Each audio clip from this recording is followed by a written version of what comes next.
நமச்சிவாய வாழ்க. நாதந்தாள் வாழ்க. இமைப்பொழுதும் என் நெஞ்சில் நீங்காதான் தாழ் வாழ்க.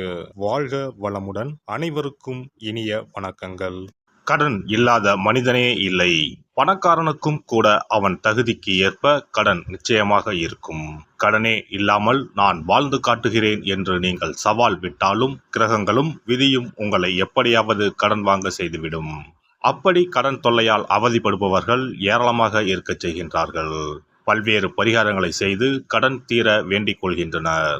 என்ன செய்தாலும் அவர்களுடைய கடன் மட்டும் தீர்ந்தபாடில்லை என்று புலம்புபவர்களுக்கு மிக எளிதாக செய்யக்கூடிய பரிகாரங்களை இந்த பதிவின் மூலம் பார்க்கலாம். கடன் வாங்காத மனிதர்களே இருக்க முடியாது என்பதுதான் யதார்த்தம். மனிதர்கள் மட்டுமா, எல்லா நாடுகளும் கூட கடன் வாங்குகின்றன. ஆனானப்பட்ட திருப்பதி வெங்கடாஜலபதி சுவாமியே கடன் வாங்கித்தான் கல்யாணம் செய்து கொண்டார். எனவே கடன் வாங்குவது சகஜம்.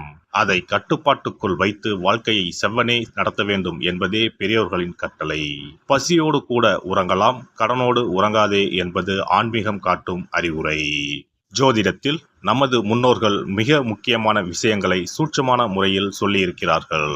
ஒவ்வொரு ராசிக்கும் கடன்கள் அடைவதற்காக என்னென்ன செய்ய வேண்டும், எவையெல்லாம் செய்யக்கூடாது, எந்தெந்த கடவுளை வழிபடலாம் என்ற பரிகார முறைகளையும் சொல்லியிருக்கிறார்கள். ஒவ்வொரு ராசிக்கும் 2ஆம் வீடு தனஸ்தானம் என்று அழைக்கப்படுகிறது. இதன் மூலம் ஒருவரின் பொருளாதாரம் சம்பந்தமான விஷயங்களை தெரிந்து கொள்ள முடியும். ஒவ்வொரு ராசியின் 6ஆம் வீடு ரண ருண ரோகஸ்தானம் என்று அழைக்கப்படும். ஒவ்வொருவருடைய மன சம்பந்தமான வலி, உடல் சம்பந்தமான வலி, ஆரோக்கியம், கடன் போன்றவைகளை நாம் 6ஆம் இடத்தின் மூலமாக தெரிந்து கொள்ளலாம்.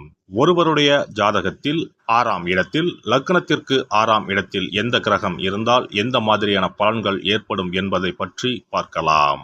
6ஆம் இடத்தில் சூரியன் இருந்தால் வெப்பம் சம்பந்தமான விஷயங்கள், வெப்ப நோய் சம்பந்தமான விஷயங்களும், அரசு சார்ந்த கடன்களும் இருக்கலாம்.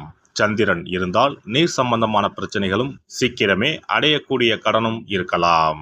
செவ்வாய் இருந்தால் இரத்தம் சம்பந்தமான பிரச்சனைகளும், பூமி சம்பந்தமான கடனும் இருக்கலாம்.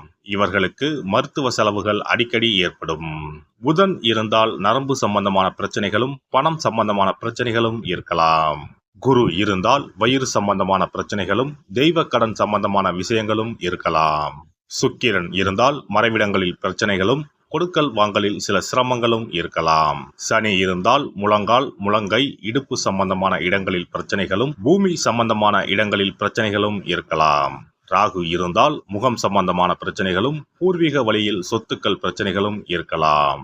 கேது இருந்தால் ஞாபக மறதி சம்பந்தமான விஷயங்களில் சிறிது இரக்கங்களும், கையிருப்பு சம்பந்தமான பிரச்சனைகளும் ஏற்படும். இனி உங்கள் ராசிக்கான கடன் தொல்லை நீக்கும் வழிபாடுகள் என்ன, ஆன்மீகம் காட்டும் பரிகாரங்கள் என்னென்ன, செல்ல வேண்டிய ஸ்தலம் என்ன என்பதனை பற்றி காண்போம். உங்கள் வாழ்வில் கடன் அடைந்து வளமும் நலமும் செல்வ செழிப்பும் பெற்று வாழ்வில் உயரிய நிலையை அடைய எல்லாம் வல்ல எம்பெருமானை வேண்டி விரும்பி கேட்டுக்கொள்கிறேன். சிம்ம ராசி. சிம்ம ராசி என்பது ஆண் ராசி ஆகும். வடமொழியில் சிம்மம் என்பது தமிழில் சிங்கம் என்று பொருள்படும். சிம்ம ராசியின் அதிபதி சூரிய பகவான் ஆவார். தனாதிபதி புதன், ரண ருணாதிபதி சனி பகவான். சிம்ம ராசிக்காரர்கள் தொழில் செய்வதை விட வேலை பார்ப்பதே சிறப்பானதாக இருக்கும். திருமணத்திற்கு பிறகே இவர்களுக்கு வேலை என்பது நன்மை தரும் வகையில் அமைந்திருக்கும். இரத்தம் சம்பந்தமான உறவுகளுடன் இணைந்து தொழில் செய்தால் லாபம் கிடைப்பதில் சிரமங்கள் ஏற்படும். தனவாக்கு குடும்பாதிபதியும் லாபாதிபதியும் புதனாகவே அமைந்துள்ளதன் மூலம் பொருளாதார நிலை நன்றாகவே இருக்கும். உபத்தொழில் மூலமும் அதிகமான வருவாய் பெற இயலும். வாக்கு ஸ்தானாதிபதி புதனாக இருப்பதால் இவர்களுக்கு வாய் சாமர்த்தியம் அதிகம். எந்த சூழ்நிலையையும் தனது வாத திறமையால் வெல்வார்கள். இவர்கள் வளர்பிறையில் ஞாயிறு, வெள்ளி ஆகிய நாட்களிலும், தேய்பிறையில் திங்கள், புதன் கிழமைகளிலும் கடன் கொடுப்பது வாங்குவதை தவிர்ப்பது நல்லது. கடன் அடைவதற்கான பரிகாரம்: விநாயகர், சிவன் ஆகிய தெய்வங்களை வணங்கினால் கடன் அடையும். கிழக்கு, தெற்கு ஆகிய திசைகள் நோக்கி கடனை அடைப்பது நன்மை தரும். ஞாயிறு, வியாழன், வெள்ளி ஆகிய கிழமைகளில் கடன் அடைப்பதை தொடங்கினால் சீக்கிரம் கடன் அடையும். சிம்ம ராசிக்காரர்கள் விநாயகர் அகவல் சொல்வதும், அருகம்புல்லை விநாயகருக்கு சமர்ப்பிப்பதும் நன்மையை கொடுக்கும். சூரியன் மற்றும் செவ்வாய் ஹோரையில் கடன்களை அடைக்க தொடங்குவது இவர்களுக்கு நன்மையை கொடுக்கும். புதிய விஷயங்களை ஆரம்பிப்பது கூட இவர்கள் சூரியன் மற்றும் செவ்வாய் திசையில் ஆரம்பிப்பது மிகுந்த மாற்றத்தை கொடுக்கும். செல்ல வேண்டிய தலம் திருவந்திபுரம் தேவநாத பெருமாள் கோவிலுக்கு சென்று தேவநாத சுவாமியையும் ஹயகிரிவரையும் தரிசித்து வாருங்கள். இந்த தலம் கடலூருக்கு அருகேயே அமைந்துள்ளது. ஒவ்வொரு சனிக்கிழமையும் அரச மரத்தடியில் மண் அகலில் நல்லெண்ணெய் ஊற்றி கருப்பு திரி கொண்டு 8 விளக்குகள் ஏற்றி வர கடன்கள் அடைய வழி பிறக்கும். சிறப்பு வழிபாடு. குலதெய்வ வழிபாடு குறைகளை தீர்க்கும். முந்தைய வினைகளின் காரணமாக உண்டான கடன் தொல்லைகளிலிருந்து மீள குலதெய்வ வழிபாடு உங்களுக்கு துணை செய்யும். 3 பௌர்ணமிகள் தொடர்ந்து குலதெய்வ வழிபாடு செய்து வந்தால் கடன் தொல்லை படிப்படியாக குறையும். ஆண்டுக்கு ஒரு முறையாவது கட்டாயம் குலதெய்வ கோவிலுக்கு சென்று வர வேண்டும்.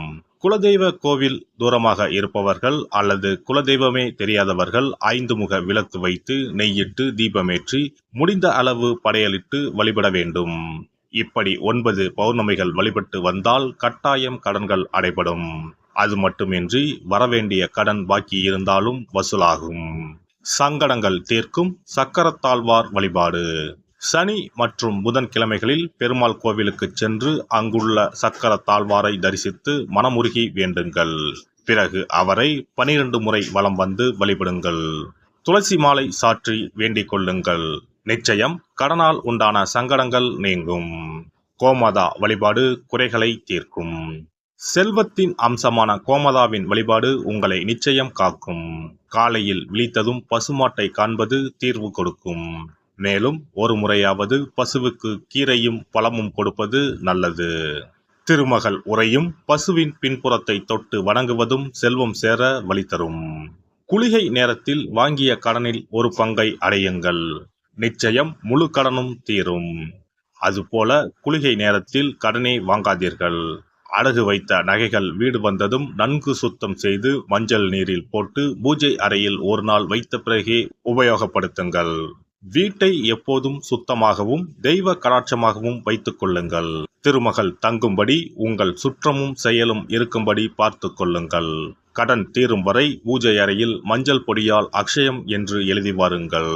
தோரண கணபதியை அன்றாடம் விளக்கேற்றி வழிபடுங்கள். சதுர்த்தி நாட்களில் நைவேத்தியம் சமர்ப்பித்து வழிபடுங்கள். நிச்சயம் கடன் தீரும். ருண விமோசன பைரவர் வழிபாடு கட்டாயமாக உங்களின் எல்லா கடன்களையும் தீர்க்க உதவும். அதுபோல பிரதோஷ வழிபாடு நிச்சயம் எத்தனை பெரிய கடன்களையும் படிப்படியாக தீர்க்க உதவும். அதுபோல பஞ்சமி தினத்தில் அம்பிகையை எண்ணி விளக்கேற்றி வழிபட்டால் கடன் பிரச்சனைகள் தீரும். வெண்கலம் அல்லது பித்தளை விளக்கு வாங்கி வசதியில்லாத சிவாலயத்துக்கு தானம் கொடுக்கலாம். செவ்வாய் பகவானின் திருவருள் இருந்தால் கடன் இல்லாத வாழ்க்கை அமையும். விரய செலவுகள் குறையும். எனவே செவ்வாய் தோறும் செவ்வாயின் அதிபதியான முருகப்பெருமானை வணங்கி வேண்டலாம். சஷ்டி கவசம் பாடி சஷ்டி விரதம் இருப்பதும் கடன் சுமைகளை அறவே ஒழித்துவிடும். எல்லாம் வல்ல இறையருளால் நீங்களும் உங்கள் அன்பு குடும்பமும் உடல் நலம், நீலாயுள், நிறை செல்வம், உயர் புகழ், மெய்ஞானம் ஓங்கி வாழ்க வளமுடன். இந்த வீடியோ பதிவு உங்களுக்கு பிடித்திருந்தால் லைக் பண்ணுங்க, கமெண்ட் பண்ணுங்க, ஷேர் பண்ணுங்க. மறக்காம சப்ஸ்கிரைப் பண்ணுங்க. பக்கத்துல இருக்கிற பெல் பட்டனை கிளிக் பண்ணுங்க. நன்றி, வணக்கம். ஓம் நமச்சிவாய. சிவாய நம.